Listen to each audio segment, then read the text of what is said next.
tow, bound for Aragonia. I was left alone with Joscelin and my decision. We had been happy in Montreuil, he and I, especially he raised in the mountains of Cioval. I know what it cost Joscelin to bind his life to mine, in defiance of his Casseline vow of obedience. Let the courtiers laugh, if they will, but he took his vows seriously, and celibacy not the least of them. The Angelines follow the precept of Blessed Elua, who was born of the commingled blood of Yeshua ben Joseph and the tears of the Magdalene in the womb of earth. Love as thou wilt. Alone among the companions, only Kushiel abjured Elua's command. Kushiel, who accepted damnation to remain celibate and steadfast at Elua's side, the perfect companion, reminding the one God of the sacred duty even he had forgotten. These, then, were the vows Joscelin had broken for me. Montreuil had done much to heal the wounds that breaking had dealt him. My return to the service of Namar, who had gone freely to Elua's side, who had lain down with kings and peasants alike for his sake, would open those wounds anew. I told him. And I watched the white lines of tension so long absent engrave themselves on the sides of his beautiful face. I laid out my reasoning, point by point, much as Delaunay would have done. Joscelin knew the history of it nearly as well as I did myself. He had been assigned as my companion when Delaunay still owned my mark. He knew the role I had played in my lord's service. He had been with me when Delaunay was slain, and Melisande betrayed us both. And he had been there that fateful night in Trois-le-Mont, when Melisande Cherizet had escaped the Queen's justice. "Are you sure?" That was all he said, when I had finished.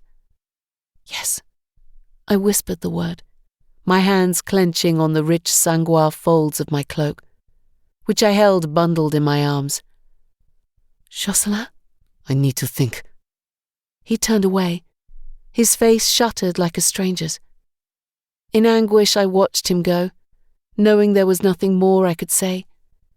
Joscelin had known from the beginning what I was, but he had never reckoned on loving me, nor I him. There was a small altar to Elua in the garden, which Richeline Friot, my seneschal's wife, tended with great care. Flowers and herbs grew in abundance behind the manor house, where a statue of Elua no more than a metre tall smiled benignly upon our bounty, petals strewn at his marble feet. I knew the garden well, for I had spent many hours seated upon a bench therein, considering my decision. It was there too that Joscelin chose to think, kneeling before Elua in the Casseline style, head bowed and arms crossed. He stayed there a long time.